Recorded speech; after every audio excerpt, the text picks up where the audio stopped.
Certainly, I'm more seat and yeah, from history. And you didn't have to that. Make sure I'm on the street when I said that. Can you see me? Yes. All right. Thank you for coming, everybody. We are here tonight with our author, Eric Smith.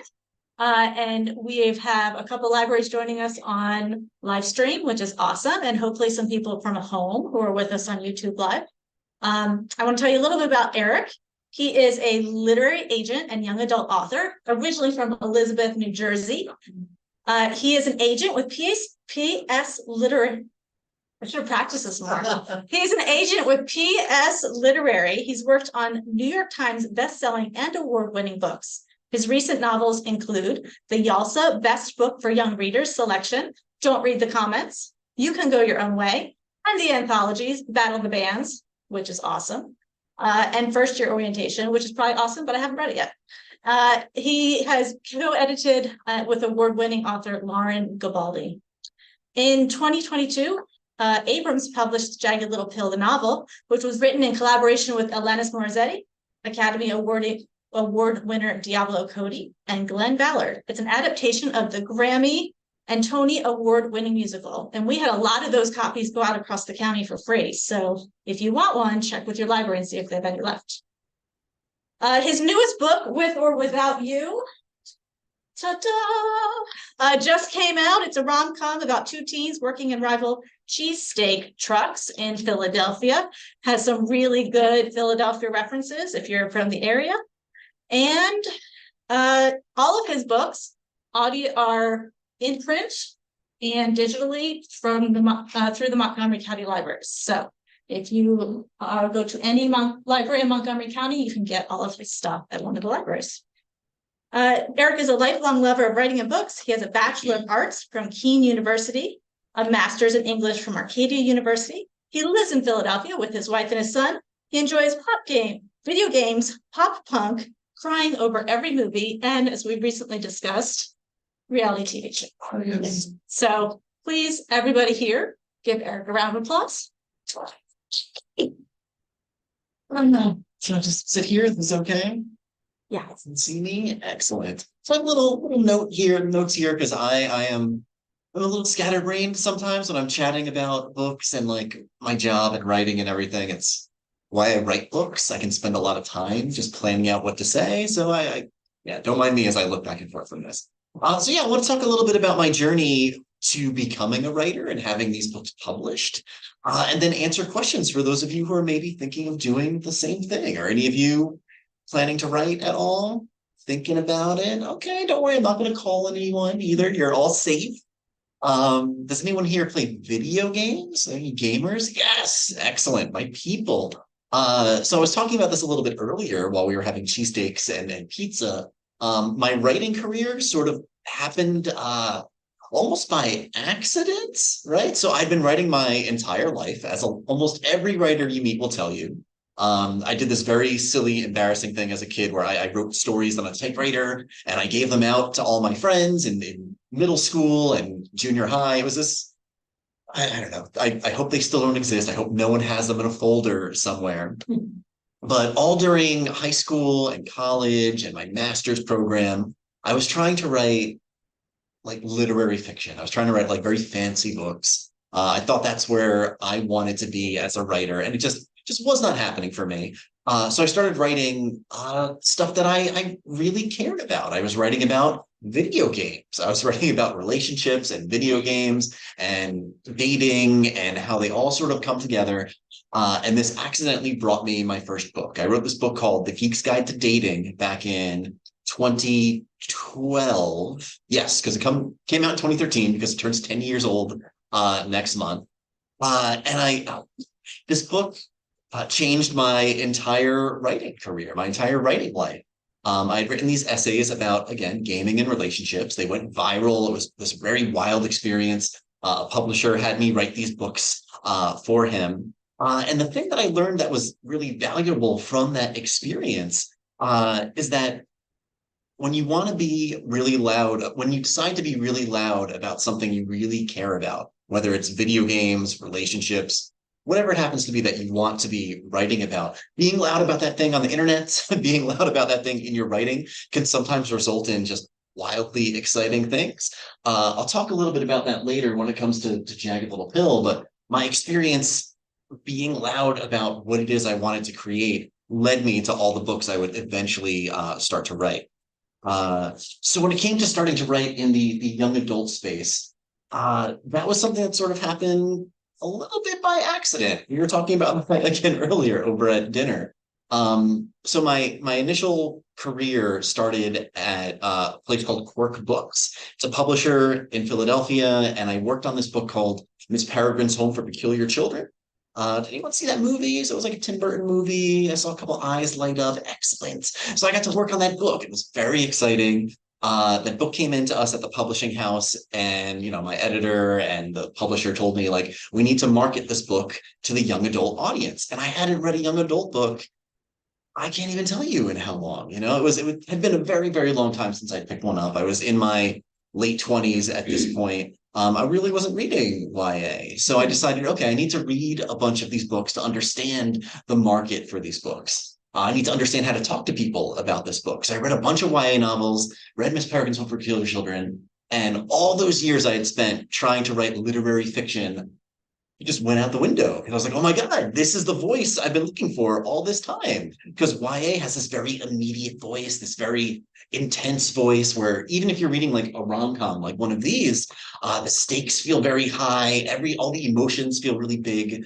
It was not what I had been trying to write all throughout my college career. So read Miss Peregrine, started writing, and then 2 years later, my first YA novel came out. It's this book called Inked. It's about teenagers with magic tattoos that have all these different powers based on what it is they're sort of determined to be doing based on the ink on their arms and their necks and everything. And I kind of owe that whole process to Ransom Riggs. So like, if it wasn't for Ransom and writing Miss Peregrine, I probably wouldn't have ended up writing like all of these different books here. And the really valuable thing I learned from that, I'm sure all of you hear this from your teachers. Do any of your teachers talk about the fact that like, if you want to be a writer or you want to write good essays, you have to read as much as possible?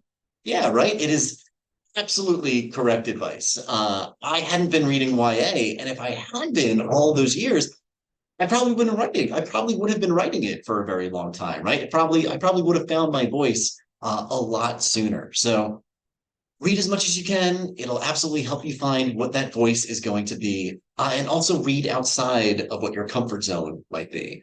I think the result of reading as much literary fiction as I did growing up really affected my writing in a big way. Because if you read literary fiction, they like to describe every little thing. I know someone in here said they were reading The Grapes of Wrath earlier. If you read The Grapes of Wrath, it's a huge book. They describe every tiny little thing in that book, right? That's how that book works. And that's what I like to do in my books, right? All my books are set in Philly, describe all the stuff that happens in Philly. My setting is a part of the story. It plays a character in the story. I read a lot of rom-coms and a lot of romance novels because the dialogue in those books is so good.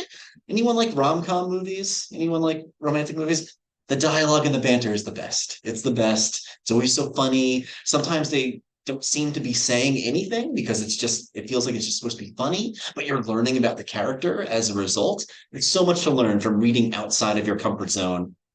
And if I had read outside my comfort zone years ago, I probably would have been writing YA for a very, very long time there. Let's see. Where was I in my shtick here? Okay, so let me see. So I worked at Quirk Books for a while, working on all those different books. I had written the Geek Dating book. I had written Inked, that had come out. And I decided to become a literary agent. So what a literary agent does is that we work with authors to get their books into the shape they need to be, and then we find them a home at a publishing house, right? So we work with the author's career, we make sure that their book is doing okay. And over the course of the last 8 years as an agent, I've gotten to work on everything from does anyone like Star Wars? Any Star Wars people? Yeah, okay, awesome. I worked on Star Wars novel and a bunch of Star Wars short stories. I've worked on Star Trek comics. I've worked on Marvel's Guardians of the Galaxy. I worked on the book that branches the video game and the movies. It's been a really interesting, sort of fulfilling experience being in that IP sort of space, which means intellectual property. But even through all of that, I've continued to be writing. Most writers you meet also have a day job. I love my day job. I love working in publishing and helping other writers succeed. And there's a lesson in that somewhere. Where was I going to get to? Oh no, okay, I remember what it is. So in 2018, my next book comes out. It's this book called Don't Read the Comments. It's a YA novel. Oh no, that book came out in 2020. What came out in 2018? The Girl in the Grove comes out in 2018. It's this book that I did with a publisher called Flux. And it's this very, very weird book about a teenager who discovers her birth mother is a dryad tree spirit in Fairmount Park. And she has to investigate what her birth family is as a result of this. And I remember my agent, she was pitching it around saying that it was Fern Gully based in Philadelphia. And does anyone remember Fern Gully? Has anyone seen Fern Gully? No one has seen Fern Gully. You've seen Fern Gully, right? But no one has seen that. So it wasn't necessarily the best way to pitch the book around. But I want to put a little bookmark in that because earlier I mentioned writing nonfiction and writing about relationships and stuff like that, writing about the space I wanted to be in helped me get my first book published. As a person who's adopted, right, I write about adoption in a lot of my books. The Girl in the Grove was a very weird book about being adopted, but I've written essays about it. I've written short stories about it. And having that book come out was a step towards something bigger that would happen a little bit later in my career. So 2 years later, that's when Don't Read the Comments comes out. That comes out in 2020. It's this very complicated book about something called Gamergate, which happened a couple of years ago, and it's still kind of happening now, where a lot of people, mostly horrible men online, were coming after women and people of color and people in the queer community for being involved in video games because they didn't want them in those spaces. This book came out, right at the start of the pandemic, so it was very complicated having a book out in January of 2020. But some really wonderful things happened with that book. Has anyone watched Never Have I Ever on Netflix? A couple of you? Awesome. So this is my favorite story about this book. The narrator is Rika Murjani, who plays Kamala on Never Have I Ever, plays Robbie's cousin? Yes, cousin. Now she is like, it's not back here. But now she is like super famous. It was wild. Like she's been in a couple of things before doing the audiobook. And no, it's not the audiobook's fault that she's famous at all. Mindy Kaling picked her to be on that show. But now she's gonna be on like season 5 of Fargo. It's just so exciting. I get to like point that out to my friends and like my family when I go home and they doubt my career. It's very nice. I know. Right? She does. We do follow each other on Instagram, so in my head that means we're best friends. And but the big lesson here from like The Girl in the Grove and with Don't Read the Comments is that even though I work in publishing and I've worked with all these authors and I've worked with all these publishers, publishing is this business where it isn't all about who you know. And sometimes I think people think it is, but it's not. So The Girl in the Grove was roundly rejected by like every single publisher you could imagine. I got very lucky with Flux. They took a chance on the book, and I was very, very grateful for that. And then when I wrote Don't Read the Comments, Flux, the small indie publisher, they didn't want it. I ended up going somewhere bigger. I ended up going to an imprint at HarperCollins, which is very exciting. But despite the fact that I knew all these people, like it still just didn't seem to be happening the way I wanted it to. And I think that's sort of a good thing in the industry, right? Because I feel like everybody is at the same playing field, no matter where you're at as a writer. The story has to grab people in the right way. So yeah, focus on the right story. Don't worry about who it is you know. Because I remember, when The Girl in the Grove was being pitched around, I had just had my first New York Times bestseller as an agent. And I was like, okay, I'm on top of the world. And everyone was just passing on it left and right. So after Don't Read the Comments, I wrote a book called You Can Go Your Own Way, which is that cute one right there. And it's set in a pinball arcade in Old City. Has everyone been to Old City in Philly? There's no pinball arcade there. That's not a thing. I wish there was. And this book was really complicated to write because I wrote it in, oh my God, the beginning of 2020. Let's see, it was like the spring of 2020. I had to finish it I had to start it in March of 2020. Then I had to finish it in the summer. So that was like heat of the pandemic. I was stuck in my house. You know, my wife is an essential worker. My wife is a social worker. She has the real job in the family. And she takes care of people. Like she couldn't just stay at home. So it was me and my kid all the time. And this book that was supposed to be like a very fluffy rom-com ended up being a book about grief and about loss and about missing people. I had a lot of my friends who were beta reading it. They were like, Eric, it's supposed to be a romantic comedy and it's super sad. But I think rom-coms can dig into grief. With or Without You does that in a way. So hopefully you'll all see that. And while that book was happening, I wrote a couple of anthologies, these cute books here. But then something absolutely wild happened at the end of, it was like the middle of 2021, where this editor emailed me. And she's just like, Eric, I think I have this book project that you might be a good fit for. Do you have a minute to hop on the phone?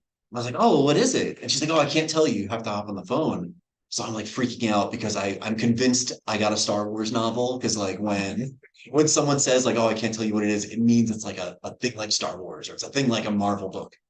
So I'm like screaming. I'm like telling my wife about it. She's telling me to calm down and just hop on the phone. And it turns out it was this Jagged Little Pill book.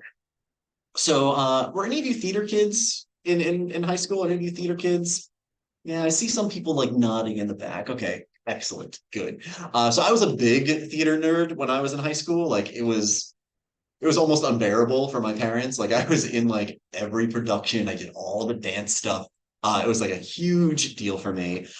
So getting tapped to work on a book that was tied to a Broadway musical was like the dream thing for me. But this book was sort of the result again of being very loud about the things I wanted to write about. When The Girl in the Grove came out, that was a book about adoption. I'd written short stories about adoption. I'd been very vocal in essays and articles I'd written about stories not featuring adopted kids in children's literature. There are a couple, but a lot of them are very tragic, and I want joyful stories because not all of us have tragic stories, not everybody.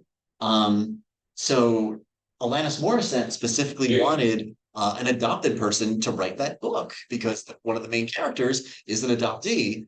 And the editor had seen me being very loud about this very specific thing that I wanted to be writing about. So again, be very loud about the things that you're passionate about because suddenly you might be attached to a Broadway musical out of nowhere. And that book still confuses my entire family. I took them to see the Broadway musical, and my dad kept turning around in his chair to people in the audience and saying, my son wrote this. My son wrote this musical.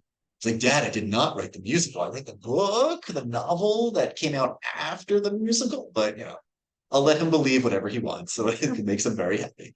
So this came out last year. The musical won 2 Tony Awards. The book is on tour full time with the musical. It's at the merch table. So I go on Instagram and I search the hashtag for the musical because every now and again I see someone has bought the book or the book is on a merch table. It's in the background of some photo, and it's a very healthy thing to do. I should absolutely be doing that. But again, be loud about what it is you want to write about. And With or Without You, that just came out 3 weeks ago, 2 weeks ago. When was my home tour? I just got back, but yeah, like 2 weeks ago. Again, like our wonderful librarian was saying, it's a YA rom-com about food trucks here in Philadelphia. It's 2 teenagers working in cheesesteak trucks who want to be together, but they kind of can't because there's a rivalry going on between their families, cheesesteak empires. But it turns out the rivalry is fake. And it's just been engineered by their family to drive up business. And they feel a responsibility to keep it up to help their family. And it's about what happens when a reality show wants to make a production about their great cheesesteak war that's going on, and how they have to act like they hate each other all the time, even though they don't.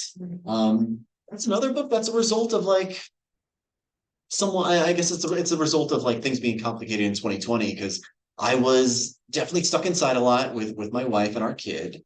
Again, my wife has the very serious job. So like when she gets home from doing her social work, she likes to watch her reality TV. She likes to relax. So I wanted to be able to talk to her about the shows that she likes because That's not fun, just not being able to talk to your partner about what they're into.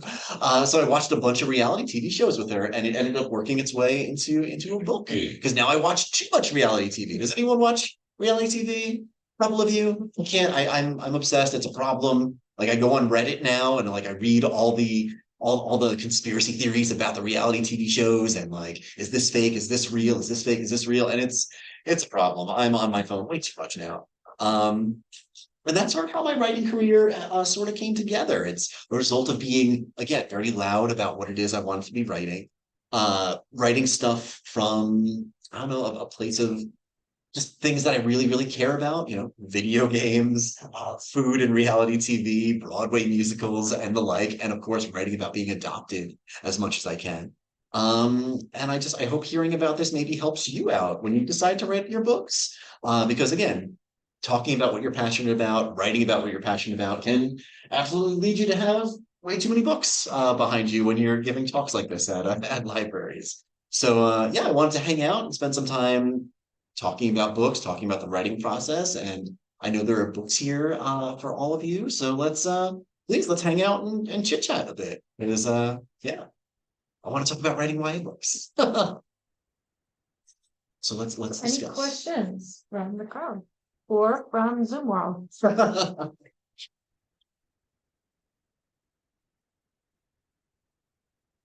Yeah. So one question I have is, when you're writing these books, or maybe now it's different as an established author, but in the beginning, did you write the entire book, or did you write like a sample and an outline or a chapter? Like, yeah, how much of it is completed before it's evaluated? Yeah, that's a great question. So when you're early in your writing career, you have to write the whole book, right? So you always have to write the whole book, unless you're writing nonfiction. But yeah, you have to write the whole novel. But like once you've sold like one or two books, usually after it's your second book, you can sell your book on what's called a proposal. So you would write, I don't know, a big old outline, a synopsis that describes what happens in the book, and like 3 sample chapters, and that's it. Yeah. But yeah, all of them, it's been yeah, Don't Read the Comments, I wrote the whole book. Girl in the Grove, I wrote the whole book.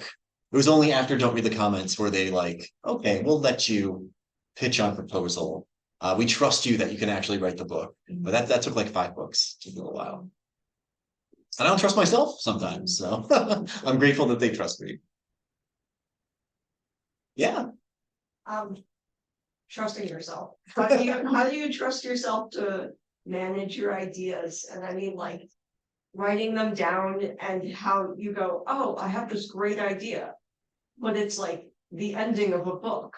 I don't get there. I like, how do you manage? I guess one, writing down, managing, remembering to write down. And then if they're incomplete, how do you make them more fleshed out? That's a great question. I keep a little like Google Doc on my phone that's easy to access for like whenever I have one of those ideas, because it happens all the time. Like, especially when I like wake up in the middle of the night and it's like 2 a.m. I'm like, oh, what a great idea.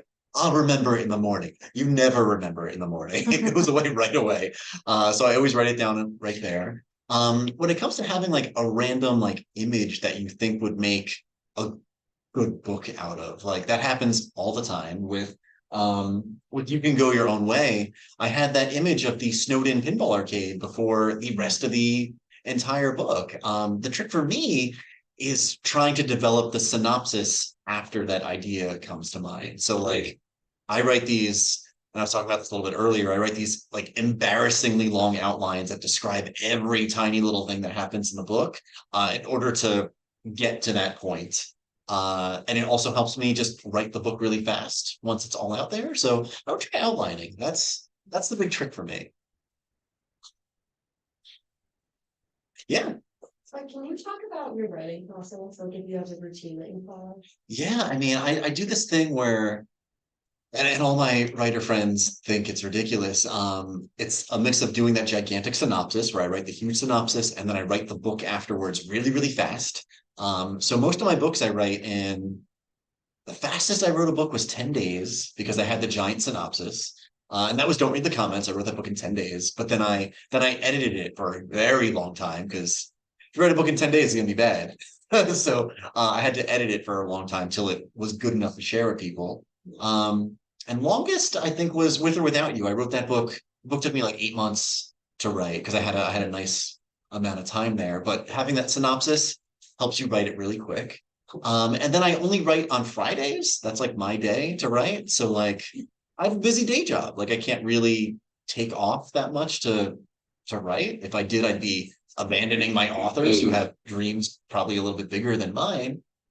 So Friday is my day. I go to a co-working space or I go to a coffee shop and I just write all day. And that's it. It's kind of boring. I just have like one day a week that's just for me. And that makes it manageable. Yeah. Do you try to, just to follow up on that, so when you're writing, do you find that maybe again, because you know, you're gifted with that you, it just comes out? Or do you find that I'm gonna force myself to get, you know, down, you know, 1,000 words before lunch, you know, how does that work? It just kind of comes out. Like once I have that synopsis, it makes it really easy. It's when it starts to get hard that it makes me wonder if it's the right story. I have way too many like novels that like died at like 50 pages because it was just like, all right, it's not happening. That happens a lot.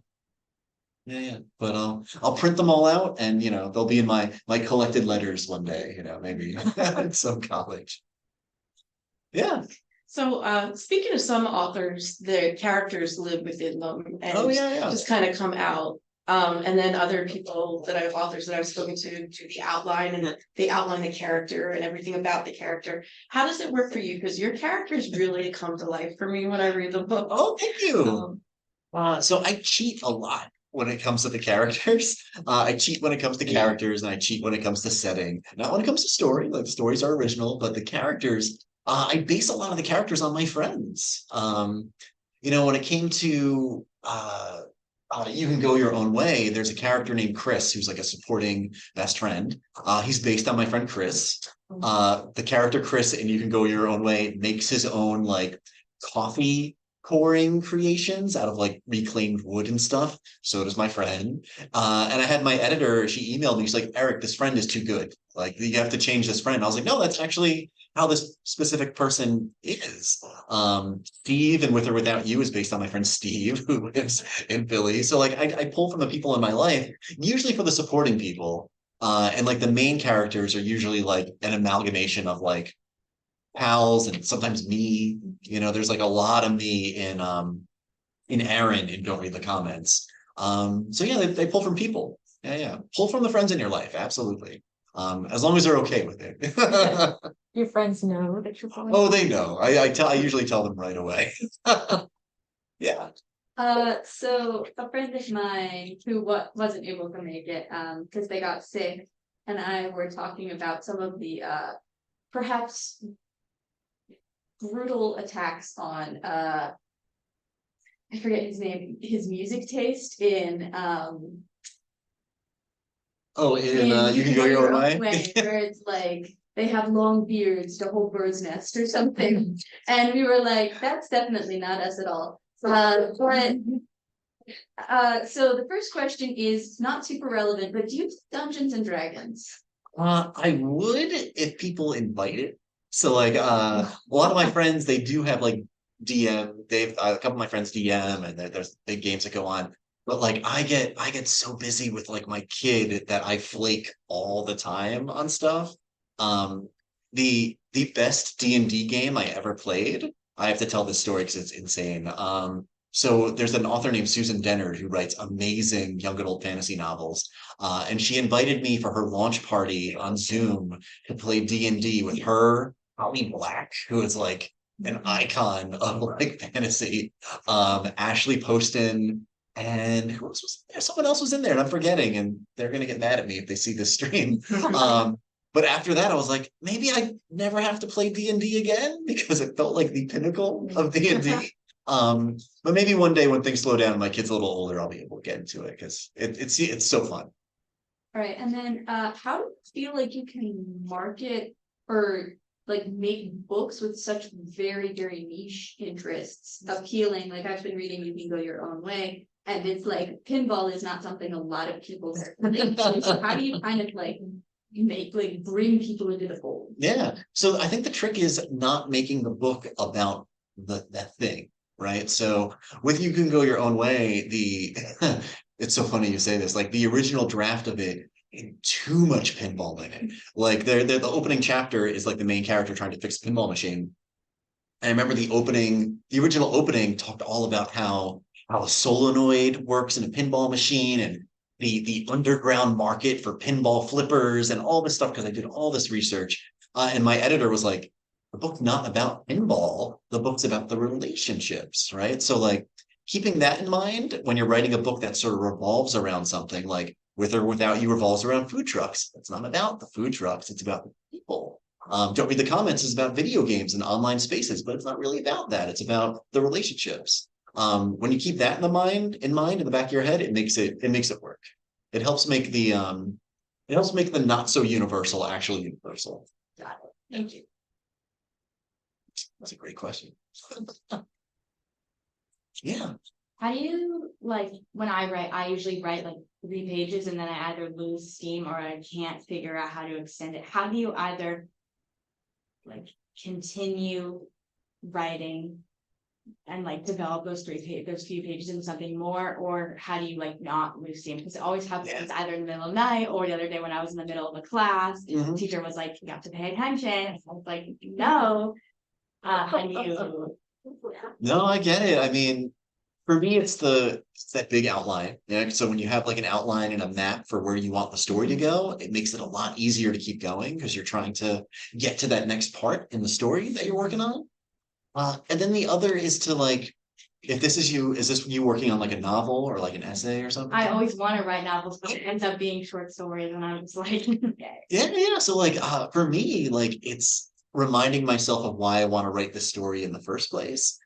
So I do this thing where like I will, and this might work for you. I fire up a movie that's like a YA movie or like a middle grade movie, depending on what it is I'm writing, and it usually gets me back in the space really fast. I cannot tell you how many times I've watched Love, Simon. Like I've watched that movie so many times, and I've watched everything way too many times, and that always gets me wanting to be back in the space again. No problem. Yeah. Can you talk a little bit about how to maintain optimism in a cutthroat competitive, and also part B, Roman numeral 2, can you talk about self-publishing versus? Oh yeah. Yeah. Yeah. So staying optimistic in a very, oh boy, very difficult industry. Surrounding yourself with other writers is the big one for sure. Like having people that you can just complain to about everything is just so important. Like I have a writers group of people who are published, who aren't published, and we just gripe to each other all the time about this and that. It makes you feel good. It makes you feel less alone with your frustrations because it's always going to be frustrating. Like my next book that I pitched out, actually no, this is a wild story. So I tried to write an adult novel again, even though like I learned that I wasn't very good at it. I still wanted to try. So I wrote an adult rom-com.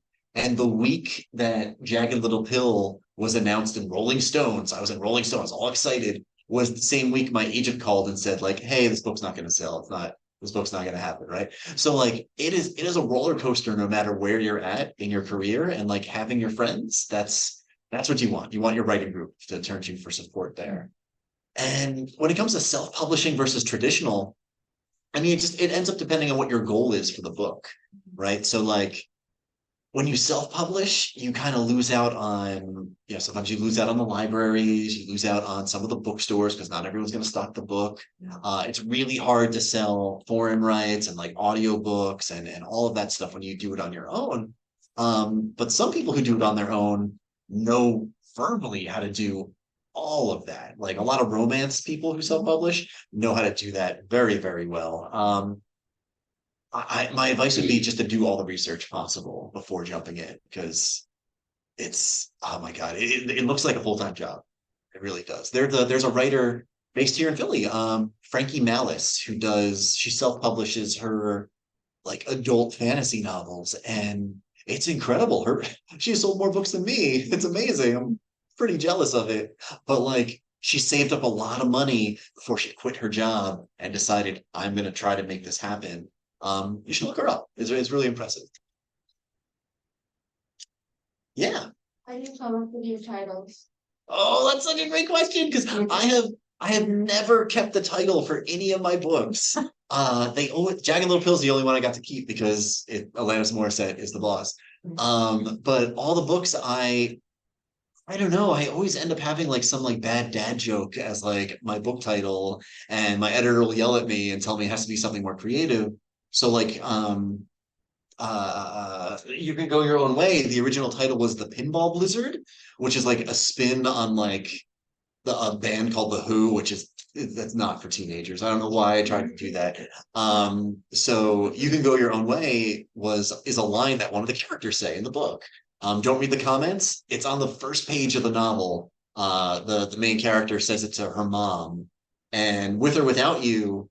Actually, I did get to keep that one. That one was one I got to keep because it was originally With or Without You with like an apostrophe above the T.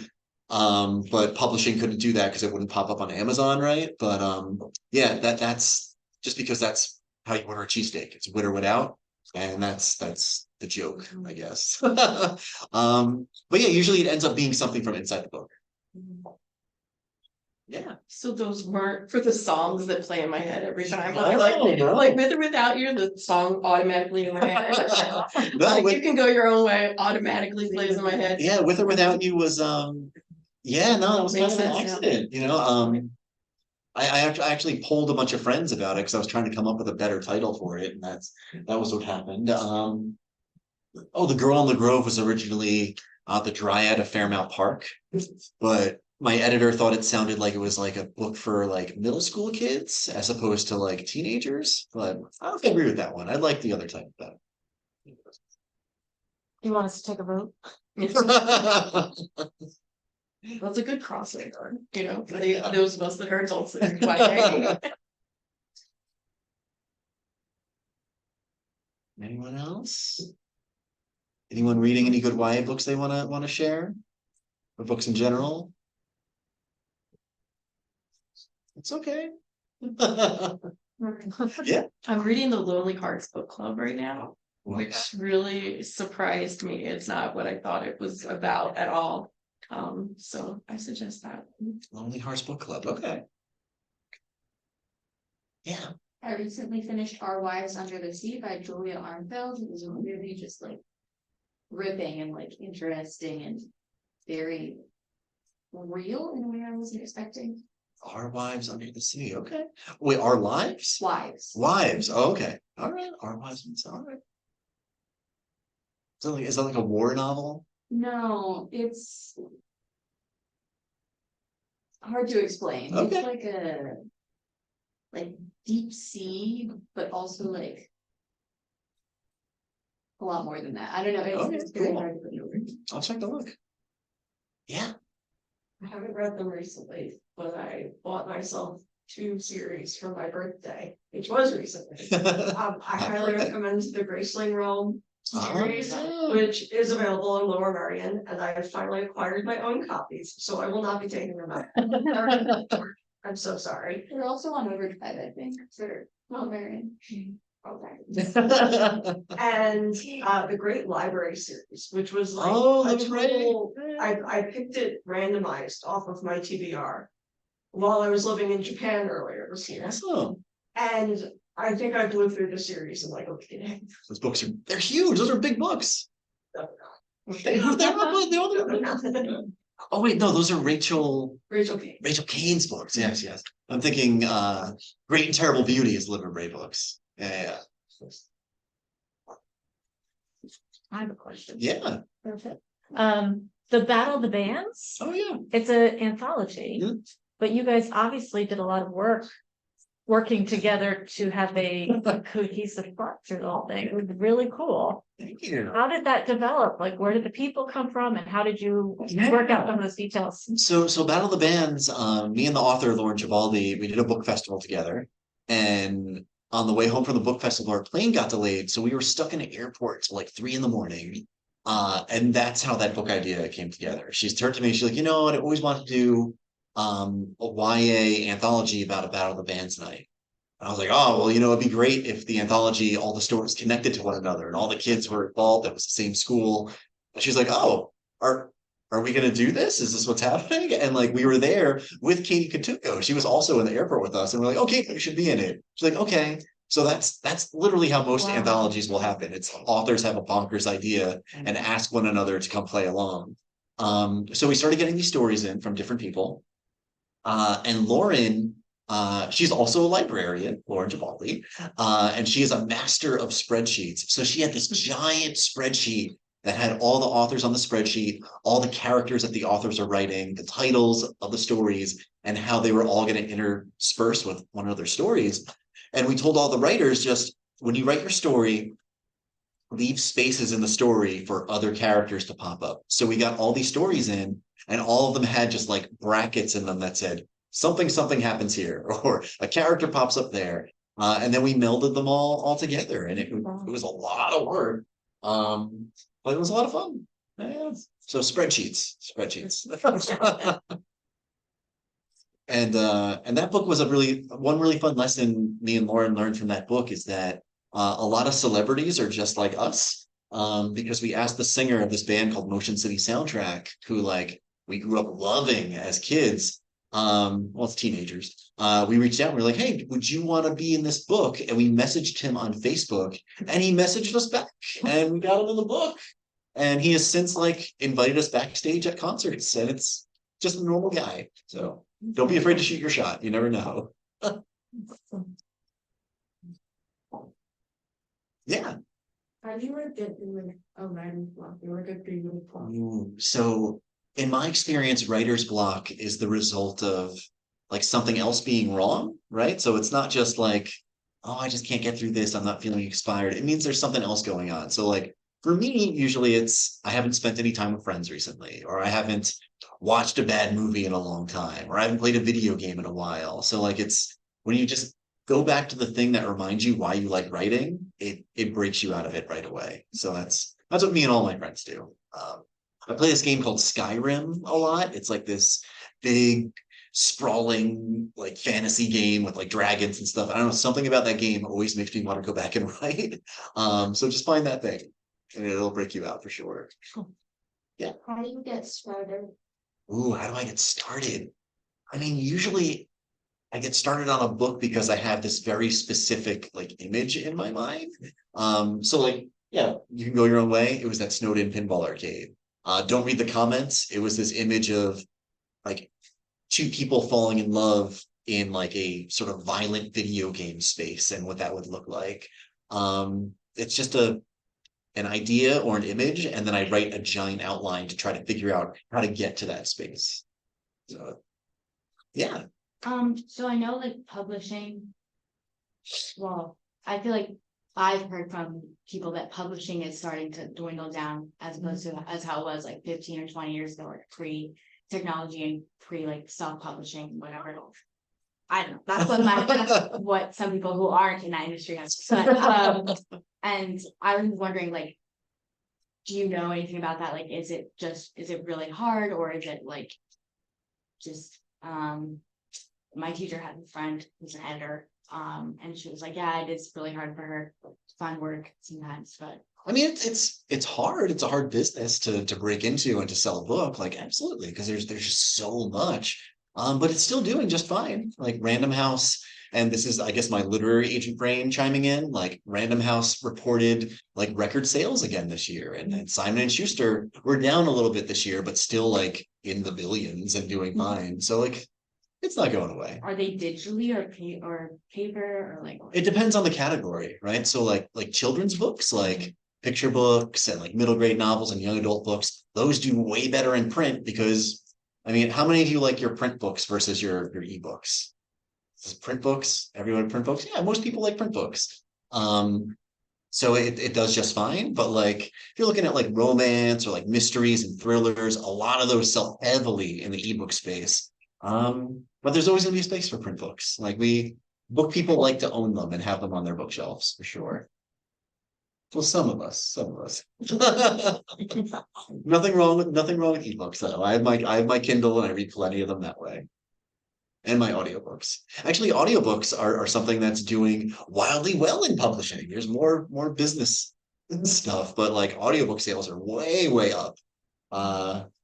There used to be this thing like before TV called radio dramas, where like people would do these like almost like these plays on the radio, and now they have come back in podcast and audiobook form. So yeah, I don't know. Audiobooks are doing great. Yeah. I had a question about your covers. Oh, yeah. I find them very eye-catching, and I've noticed that, yeah, they really are beautiful, but I've noticed like in the most recent, like, I guess even the last year, that there seems to be a difference in the way covers are looking versus the way they looked before, especially in romance. Yeah, yeah. And there's a lot of arguments going on online of like, do we want the real people on the romance cover, or do we want an illustrated version? Yeah. So what, first of all, like, what's the process of finding the person illustrating it? And then, you know, what do you feel the industry is really moving towards, or? Yeah, so when an author sells their book to a publisher, the publisher generally pitches the author a couple of cover ideas. You know, they'll usually ask you like, what is your dream cover situation? What should it look like? And I send like, oh my God, it's the only time I use Pinterest. So I use Pinterest to like make like a board of what I think my cover might look like and like inspiration there. So we share that with our publishers, and your publisher will come back and say like, well, here are 3 ideas. What do you think? You'll see a lot of stuff on the internet where it says like, oh, authors don't get to choose their covers. Authors aren't in control of their cover. We do. We get to choose our covers. You just have to come to that compromise with the publisher based on what their idea is, what they're capable of doing. And that's really how it worked. You go back and forth a couple of times. With or without you I think I had like 5 illustrations that came in my way, and like right out of the gate, the one with them on top of the trucks was like, that was it. We were good to go. Same thing with the pinball book. Like, you can go your way. That was like the cover they sent over, and it was perfect.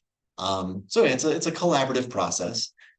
Let me see. And in terms of what the industry is leaning towards, that's an interesting question, because I do not know why certain cover designs start to trend. So like if you go into a library later and you look at some of like the adult literary fiction books, you're going to see a lot of books that have like color bursts everywhere, and then like a title down the middle, or like flowers blooming out and then like the title in the middle. And that was just a cover trend that happened and is still going on. And eventually it's going to peter out and there's going to be something else. Wish I could tell you why it happens that way. I do feel like there's something happening with illustrated YA books though, where you're seeing some of the illustrated covers almost look the same as like adult illustrated romantic comedies and rom-coms. I don't know if that's on purpose. Probably is. I don't know. But I know since those books tend to cross over at the markets, maybe they're making them look similar. I don't know. I hope they're not, because they're for kids. They're not meant for us, even though us do like them. Yeah, I don't know. Like I definitely push on my books to make sure they look like kids. Yeah. They're supposed to be for kids. The piggyback off of that a little bit, the area of special editions Oh, and yeah, yeah. book boxes having their special editions. I'm obsessed with the Luma Creek and the Afterlife and yeah, and all those how does that happen for an author? So there's some authors that I follow regularly that seems to be their jam. Like Yeah. there's 5 different copies of their book. How does an author fall into that, or is it something they have to like go towards? Like Yeah. Alexis Hall has got so many beautiful special editions and Yeah, so like I'm sure all of you have seen those like special edition books where there's like different spines, they're colored differently, or the cover is different, or the cover flips over and there's a different cover inside. That happens from the book boxes reaching out to the publishing houses and being like, hey, we see this book is getting a lot of attention. We'd love to do a special edition of it. That's kind of it. Like I wish it was I don't know, I wish there was a different process for it, because like sometimes only really huge books get those editions, and I'd love for smaller books to get them. I have a couple of authors who have those special edition books, and like it helps with sales a lot. You know, it makes a difference in their writer lives, but it'd be nice if some smaller guys got that too. yeah. Yeah. 2 questions. One, I see like so many, I have good reason, I see so many emails like a week about like, there's a new giveaway. Like, Oh yeah. how how does it really help? Is it just publicity and just people being like, So it's publicity and there's some marketing stuff that goes into it too. So like, yeah, they're trying to get the books into people's hands to create that word of mouth, because that's what really sells books is folks like your librarians and booksellers and stuff like that who are actually telling people about the book, and that's what those giveaways help with. But also there's this like fun sneaky thing that Goodreads does where like if you enter a giveaway, you're put on the Goodreads list to hear more about that author forever. So like any time I've entered a giveaway for an author, I get updates on that author. Whenever that author has a new book, I get a Goodreads email that's like, hey, this author you added to your shelf has a new book coming out. And it's a very smart way to get sort of like free digital marketing in there. So like, I don't enter giveaways often, but when it's like an author I'm obsessed with, I do. And then I get those alerts all the time. So it's who pays for it? the publishing house. Yeah. Oh. Yeah. You can as an author if you want, but it's like, I think it costs like $250 to do a giveaway these days, and it's a little expensive.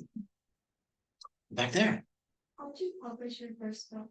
So my first book, so I wrote this book. It's like a pop culture dating book, and someone else published it. Yeah. So I've been writing essays about relationships and video games and stuff, and a publisher took notice, and they reached out and they had me do the book. So that's a slightly unusual sort of way. The more traditional way is my first YA novel, this book called Inked. Wrote the book. I pitched a literary agent, the agent signed me, and then the agent went out to sell the book and pitched it around to publishers. Took a very long time. It took like a year and a half for her to find a home for it.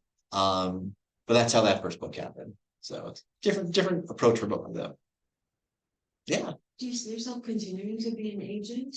Oh, For the yeah. foreseeable future? Yeah. Oh yeah, I love being an agent for my day job. I like helping other people make their books happen. I don't know, fills me with a lot of joy, and I get to work on books that I otherwise wouldn't get to work on as a writer, right? So like I work on some Star Wars books. I work on like big sci-fi novels and like epic fantasy novels. I don't know how to write that stuff. I wish I did. But I get my fix, helping other people. Are you under deadlines or obligations to come through with X book every year or every other year? Or Oh, that's a good is it question. On your own terms. It's on my own terms. Yeah. So like when you're working as a literary agent, you like really don't have you have to sell X amount of books or you're fired sort of deadline. Like that's not really how it works. Because sometimes you don't sell a lot of books in a year. Sometimes you're working on clients who like, if I have an author who gets like a 3-book deal, we're not selling another book for them for like 2 or 3 years, right? Because we're busy working on those other books. So yeah, there's nothing like that. Thankfully, I think that'd be bad. Yeah. do you control like which books you're an agent? So does that mean are you editing them? Yeah. So does that mean you control like which books you edit, like which genre, or they just give you? Oh no. So when you work as a literary agent, people come to me. So like authors who have written a book that want to sell the book, they pitch me their book to see if it's something I might want to work on. And it's all just based on what I like. So there's some categories and genres I don't work on. Like I don't really work on mysteries or thrillers. Let me see, I don't do picture books because picture books are amazing and they're like these pieces of magic that are only 500 words long. And I do not understand how people can tell whole stories in that little bit amount of words. So it's really based on what I want. Yeah. We have time for about one more. And we can chat when I'm signing the books too, don't worry. Decide like where to blend reality and fiction. Oh. I spent a lot of time trying to figure out like the Midwinter Old City Festival, Mhm.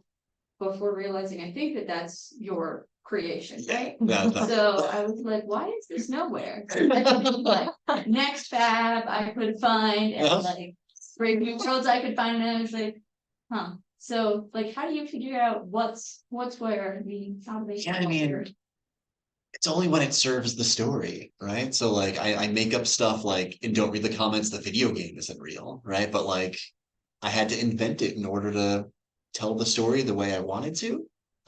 So with or without you, I had to invent that winter festival to happen during that snowstorm to have all the things I wanted to happen. So yeah, when it serves the story, you make something up, you throw it in there. For sure. But yeah, let's hang out and sign some books now, right? There's a bunch of books here for all of y'all, and Yes, I'd say for the sake of the recording and everyone on Zoom world, can we give Eric a big round of applause? And we're gonna say goodbye to Cheltenham Library and Indian Valley Public Library. Thanks for joining us. And if you're on